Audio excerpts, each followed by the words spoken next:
اس کے بعد آیت الکرسی ہے۔ چلیے آیت الکرسی کی تفسیر آج ہم قرآن کی تفسیر قرآن کے ذریعے کرتے ہیں، یعنی تفسیر القرآن بالقرآن۔ جی یہ ایک حیرت انگیز تفسیر ہوگی۔ چلیے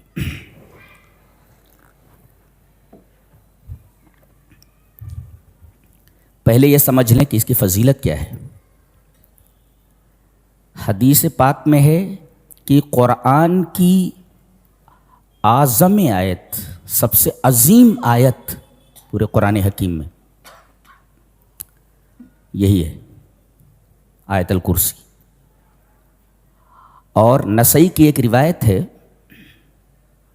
نبی اکرم صلی اللہ علیہ وسلم نے ارشاد فرمایا، من قرأ آیت الکرسی دبر کل صلاۃ مکتوبۃ لم یمنعہ من دخول الجنۃ الا ان یموت، رواہ النسائی وقال الالبانی ھذا حدیث صحیح۔ یہ حدیث صحیح ہے۔ نبی کریم صلی اللہ علیہ وسلم نے ارشاد فرمایا کہ جو آدمی ہر فرض نماز کے بعد آیت الکرسی پڑھے تو اسے جنت میں داخل کرنے سے کوئی چیز نہیں روک سکتی سوائے موت کے، مرا کہ جنت میں پہنچ گیا۔ یہ فضیلت ہے اس کی یہ فضیلت بتاتی ہے کہ یہ قرآن کی اعظم آیت ہے، سب سے عظیم الشان آیت، کہ جیسی آیت پورے قرآن حکیم میں موجود نہیں ہے۔ تو یہ اس کی فضیلت ہے۔ اس میں 10 جملے ہیں، یعنی there are 10 sentences in it۔ یہ دے پہلا جملہ جو ہے، پہلا سینٹنس یہ دعویٰ ہے، اور 9 جملے اسی دعوے کی دلیل ہیں۔ ایک مفسر نے لکھا ہے کہ اس ایک آیت کے اندر اللہ نے اپنی توحید پر 12 دلیلیں دی ہیں۔ جی اس اعتبار سے بھی یہ آیت کریمہ انتہائی عظیم الشان ہے، اور ایک اعتبار سے اور بھی عظیم الشان ہے کہ اس میں اللہ کے اتنے اسماء اور صفات ہیں کہ جتنے اسماء اور صفات کسی اور آیت میں نہیں ہیں۔ یوں یہ آیت کریمہ سب سے عظیم الشان آیت کریمہ ہے قرآن حکیم کی۔ چلیے دیکھتے ہیں۔ اللہ لا الہ الا ہو، اس ٹکڑے کی تفسیر قرآن کی تفسیر قرآن سے، وَإِلَٰهُكُمْ إِلَٰهٌ وَاحِدٌ، تمہارا معبود ایک ہی معبود ہے۔ کیا معلوم ہوا کہ فَكُلُّ إِلَٰهٍ مِّن دُونِ اللَّهِ فَهُوَ بَاطِلٌ وَكُلُّ مَا عُبِدَ مِن دُونِ اللَّهِ فَهُوَ إِلَٰهٌ فَهُوَ مَعْبُودٌ بَاطِلٌ، کہ اللہ کے علاوہ جو بھی الہ ہے وہ باطل ہے، اور اللہ کے علاوہ جس بھی الہ کی پرستش کی جائے وہ معبود باطل ہے۔ وہ خود باطل ہے اور اس کی عبادت بھی باطل ہے۔ ظاہر ہے کہ ایک ذات باطل ہے سرے سے، تو اس کی جب عبادت کی جائے گی تو اس کی عبادت بھی باطل ہوگی۔ جی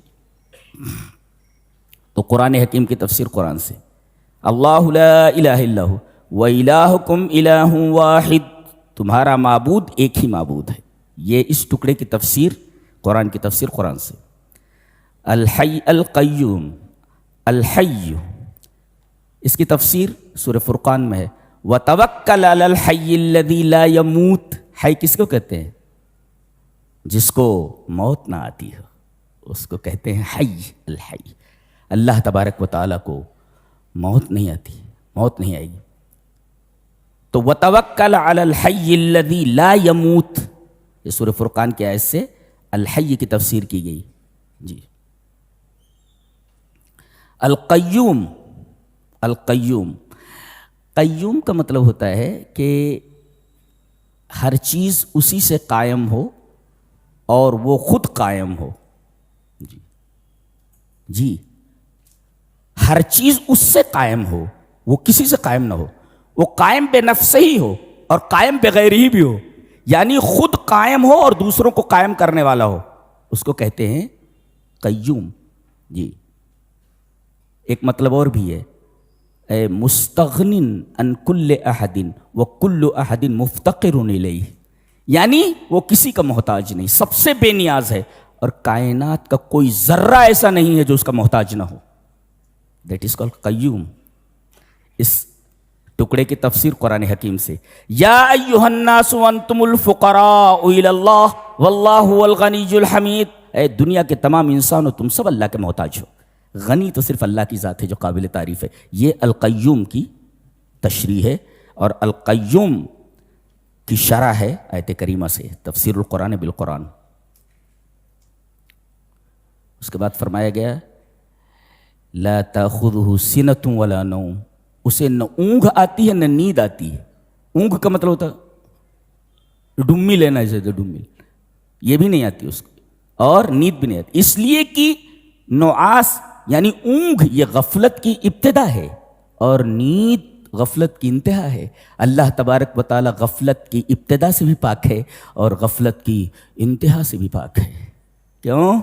اس لیے کہ کوئی دعا کر رہا ہو, اس سے کچھ مانگ رہا ہو اور وہ سو رہا ہو تو وہ معبود کیسے ہو سکتا ہے؟ جی معبود کو تو ہمیشہ بیدار رہنا چاہیے نا. ہے ہمارا معبود سوتا نہیں ہے تو عبادت کے لائق تو وہی, جو ڈوب جائے وہ کہاں عبادت کے لائق ہوتا ہے. لوگ کفناتے ہیں, دفناتے ہیں, منو من مٹی کے نیچے دبا دیتے ہیں, کہتے ہیں اب بابا دینے والے ہیں. دیکھیے یہ دیکھیے یہ کیا تماشا ہے. جو زندہ ہو وہی دیتا ہے, جو مر جائے وہ کہاں دیتا ہے, وہ کیسے دے سکتا ہے. تو لا تاخذہ سنۃ ولا نوم, وہ غفلت کی ابتدا سے بھی پاک ہے اور غفلت کی انتہا سے. اس ٹکڑے کی تفسیر تفسیر القرآن بالقرآن سورہ رحمان سے, تفسیر القرآن بالقرآن فی سورۃ الرحمن. کیا یسألہ من فی السماوات والارض کل یوم هو فی شان, کل یوم کل آن هو فی شان, ہر لمحہ ایک کام میں رہتا ہے وہ. جی ہر لمحہ جب وہ ایک کام میں رہتا ہے تو اسے نیند کیسے آ سکتی ہے, اسے اونگھ کیسے آ سکتی ہے. جس کو ہر لمحہ ایک کام کرنا ہو وہ بھلا سو کیسے سکتا ہے, اسے اونگھ کیسے آ سکتی ہے. اس کی تفسیر سورہ رحمان میں کی گئی ہے. یسألہ من فی السماوات, کائنات کے ہر شے اس سے مانگ رہی ہے, اور سو جائے تو کل یوم هو فی شان, کل یوم اے کل وقت اے کل آن, ہر لمحہ وہ ایک کام میں ہے. جب ہر لمحہ وہ ایک کام میں ہے تو اسے اونگھ کیسے آ سکتی ہے. سوال کرنے والا در کے اوپر کھڑا ہوا ہے اور یہ سو رہا ہے, هذا لا يمكن. لا تاخذہ سنۃ ولا نوم, اس ٹکڑے کی تفسیر قرآن سے, تفسیر القرآن بالقرآن. لہ ما فی السماوات وما فی الارض, کائنات میں جتنی چیزیں ہیں, آسمانوں, ایک نکتہ بتانے جا رہا ہوں, بہت غور سے سنو, متوجہ ہو. عام طور پر ایسا اللہ فرماتا ہے کہ یہ آسمان یہ میں نے بنایا ہے, یہ میری ملکیت ہے. 7 زمینیں میں نے بنائی ہیں, یہ میری ملکیت ہے. لیکن یہاں چونکہ یہ آیت کریمہ بڑی عجیب ہے, ایک عجیب بات کہی گئی ہے. پہلے میں تمہید باندھ لوں کہ ایسا ہوتا ہے, ان شخصا قد یکون یملک بیتا ولا یملک الاثاث.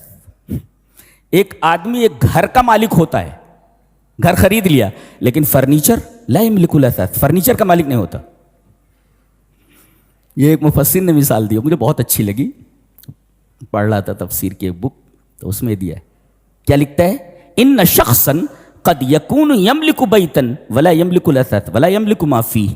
یعنی ایک آدمی ایک گھر کا مالک ہے, یہ گھر میرا, ٹھیک, لیکن اس میں جو فرنیچر ہے وہ کسی دوسرے کا ہے.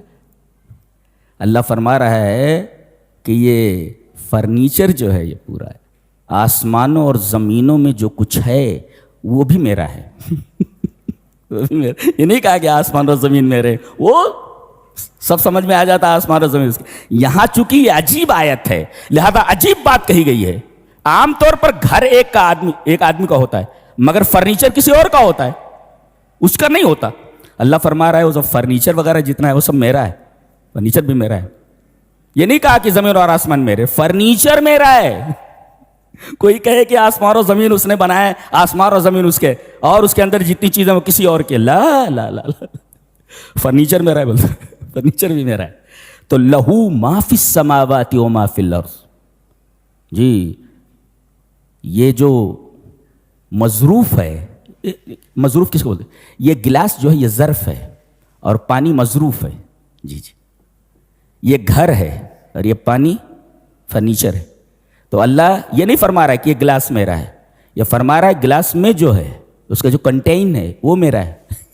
اساس میرا ہے، یہ فرنیچر میرا ہے. کتنی جو کائنات کا ذرہ ذرہ میرا ہے. یہ چونکہ آیت کریمہ عجیب ہے، لہذا یہ نہیں کہا گیا کہ آسمان اور زمین میرے، لا، یہ کہا گیا آسمان اور زمین میں جو کچھ سب میرا ہے، سب میری ملکیت ہے. اور یہاں ظرف کو مقدم کیا گیا ہے. یہ نہیں کہا گیا کہ آسمان اور زمینوں میں جو کچھ ہو میرا ہے، نہیں، میرا ہی ہے. جی، ظرف جب مقدم ہوتا ہے تو عربی کا قاعدہ ہے کہ حصر پیدا ہو جاتا ہے. لہو ما فی السماوات و ما فی الارض، کائنات کی جتنی بھی چیزیں ہیں سب میری ہی ہیں. اب جب سب میری ہی ہیں تو بابا کا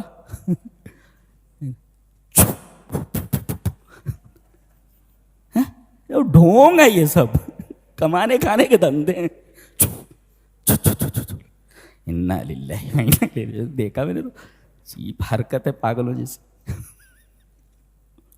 تو قرآن پڑھنے کے بعد سمجھ میں آتا پاگل آدمی ہے. پتہ چلا نماز پڑھنا نہیں جانتا. بابا شف شف، نام بھی ان کے بڑے عجیب ہوتے ہیں، ایک بھی نام صحیح نہیں ہوتا ان کا. لہو ما فی السماوات و ما فی الارض، میری ہی وہ تمام چیزیں ہیں جو کائنات میں، آسمان و زمین میں، کنٹین میرے. من ذا الذی یشفع عندہ الا باذنہ، کہتے ہیں کہ وہ روحیں لے کر جا رہے تھے. کون؟ حضرت ملک الموت. غوث اعظم نے وہ تھیلا چھین لیا. بتائیے کیا یہ من ذا الذی یشفع عندہ الا باذنہ، اللہ کی اجازت کے بغیر کوئی سفارش کے لیے منہ نہیں کھول سکتا ہے. جی، چاہے وہ فرشتہ ہو چاہے کوئی نبی ہو، جب تک اجازت نہیں ہوگی کوئی بول بھی نہیں سکتا. جی، لا یتکلمون الا من اذن لہ الرحمن، جب تک اللہ کی اجازت نہ ہو کسی کو بولنے کی اجازت نہیں ہوگی. یہ ہمارا رب ہے.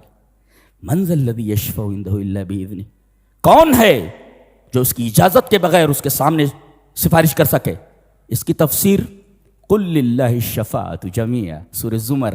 تمام سفارش اللہ ہی کی ہے. کیا مطلب؟ کسی کو اجازت دے گا تبھی بولے گا نا، سفارش کرے گا.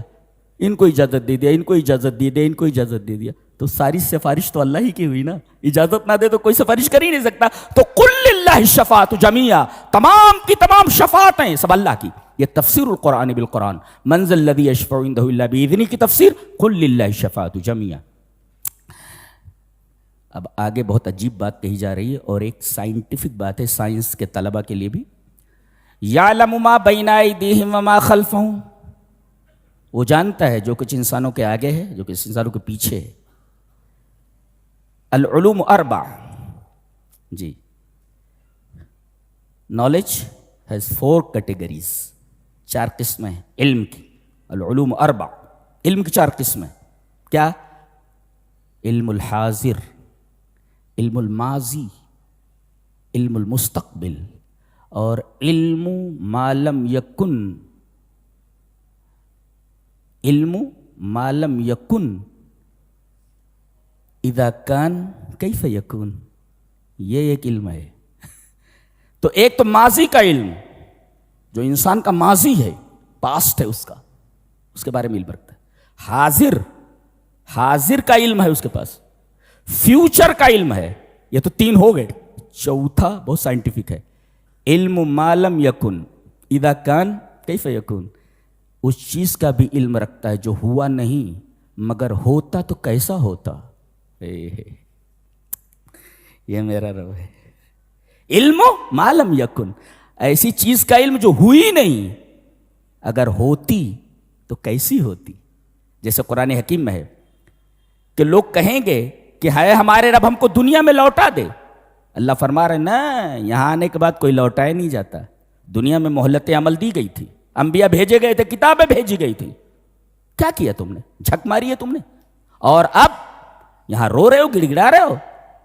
اللہ فرما رہا ہے وَلَوْ رُدُّوا لَعَادُوا لِمَا نُهُوا عَنْهُ، اگر ان کو لوٹا دیا جائے بالفرض تب بھی وہ وہی حرکتیں کریں گے جو کر کے آئے ہیں. یعنی علم ما لم یکن اذا کان کیف یکون، اس چیز کا علم رکھتا ہے جو ہوئی نہیں ہے، اگر ہوتی تو کیسے ہوتی. یعنی ان کو اگر دنیا میں بھیج دیا جاتا تو اس کا الا ای حال سیتصرفون، وہ کرتے کیا، الا ای حال، کیا ان کی حالت ہوتی اور کیا کرتے، الا ای حال سیتصرفون، کیا کرتے وہ اللہ کو معلوم ہوتا ہے.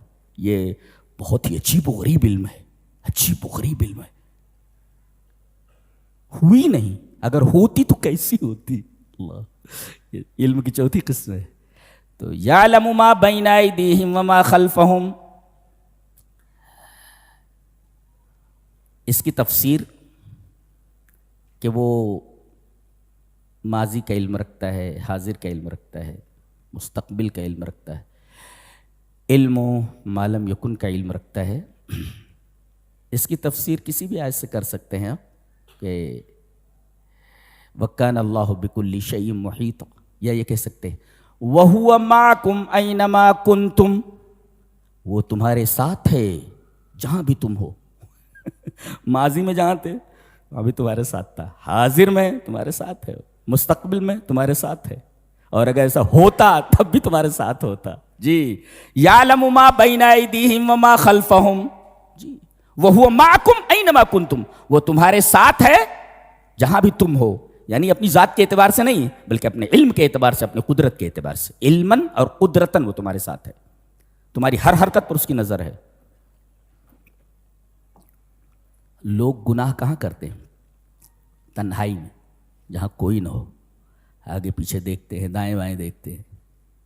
کسی نے کتنا اچھا کہا ہے کہ خلوت میں، تنہائی میں گناہ کرنے سے اور بھی زیادہ ڈر، اس لیے کہ جو گواہ ہے وہی منصف بھی ہے. یعلم ما بین ایدیہم وما خلفہم. قرآن حکیم ہمیں بتاتا ہے کہ زندگی کیسے گزارنی چاہیے. یہ کتاب ہماری زندگیوں سے نکل گئی ہے نا، ہم سیریسلی کہاں لے رہے ہیں اس کو؟ سیریسلی صحابہ لیتے تھے، ان کی زبان تھی یہ. ہم لوگوں کو تو سمجھانا پڑ رہا ہے، وہ خود سمجھتے تھے، ان کی زبان تھی. تو خلوت میں گناہ کرنے سے اور بھی زیادہ ڈر، اس لیے کہ جو گواہ ہے، جو دیکھ رہا ہے وہی منصف بھی ہے، فیصلہ بھی کرنے والا بھی. تو یعلم ما بین ایدیہم وما خلفہم کی تفسیر وَهُوَ مَعَكُمْ أَيْنَمَا كُنْتُمْ، تمہارا حال، تمہارا ماضی، تمہارا مستقبل سب اس کے سامنے ہے، اس لیے کہ وہ تمہارے ساتھ ہے جہاں بھی تم ہو. وَهُوَ مَعَكُمْ أَيْنَمَا كُنْتُمْ. یہ اس آیت کریمہ کی تفسیر القرآن بالقرآن. وَلَا يُحِيطُونَ بِشَيْءٍ مِّنْ عِلْمِهِ إِلَّا بِمَا شَاءَ. بڑے بڑے سائنسدانوں کو بڑا ناز ہے، ہم نے موبائل بنا لیا، ہم نے راکٹ بنا لی، ہم نے میزائل بنا لی، ہم نے بڑے بڑے اسکائی لیبس بنا لیے. اللہ فرما رہا ہے یہ ہمارا عطیہ ہے. جی وَلَا يُحِيطُونَ بِشَيْءٍ مِّنْ عِلْمِهِ إِلَّا بِمَا شَاءَ. یہ لوگ اللہ کے علم کا کوئی احاطہ نہیں کر سکتے الا بما شاء، جتنا اللہ چاہے. جو علم اللہ دینا چاہے وہی سائنسداں کو ملے گا، اور جتنا دینا چاہے اتنا ملے گا. کینسر کی دوا کیوں نہیں ایجاد کر پا رہے ہیں؟ کیوں نہیں نکال پا رہے ہیں؟ ابھی نہیں دے رہا ہے وہ، ابھی نہیں دے رہا ہے. وَلَا يُحِيطُونَ بِشَيْءٍ مِّنْ عِلْمِهِ إِلَّا بِمَا شَاءَ. گویا جو علم مل رہا ہے وہ اللہ کی عطا ہے، اللہ کی مشیت ہے، اور جتنا دے رہا ہے اتنا ہی آپ کو ملنا ہے، اس سے زیادہ نہیں مل سکتا آپ کو. تو گویا اس کا علم ہر چیز کو گھیرے ہوئے ہے. جی وَلَا يُحِيطُونَ بِشَيْءٍ مِّنْ عِلْمِهِ إِلَّا بِمَا شَاءَ وَكَانَ اللَّهُ بِكُلِّ شَيْءٍ مُحِيطًا. یہ اس کی تفسیر ہے، یہ سورہ نساء کی آیت سے. اچھا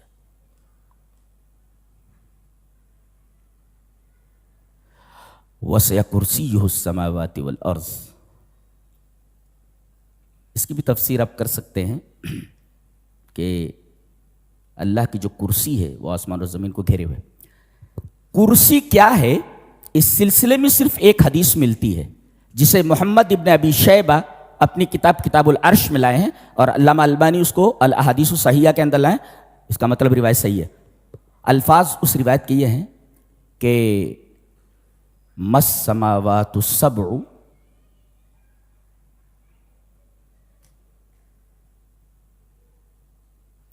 فِي الْكُرْسِيِّ الا کحلقۃ بعرض فلاۃ وفضل العرش علی الکرسی کفضل تلک الفلاۃ علی تلک الحلقۃ. اللہ اکبر، کیا بات کہی. یہ حدیث کے الفاظ ہیں کہ اللہ کی کرسی کتنی بڑی ہے. ابن عباس کہتے ہیں کہ کرسی کسے کہتے ہیں؟ جہاں اللہ اپنے دونوں پیر رکھتا ہے. پتہ چلا اللہ کے دو پیر ہیں، جیسے دو ہاتھ.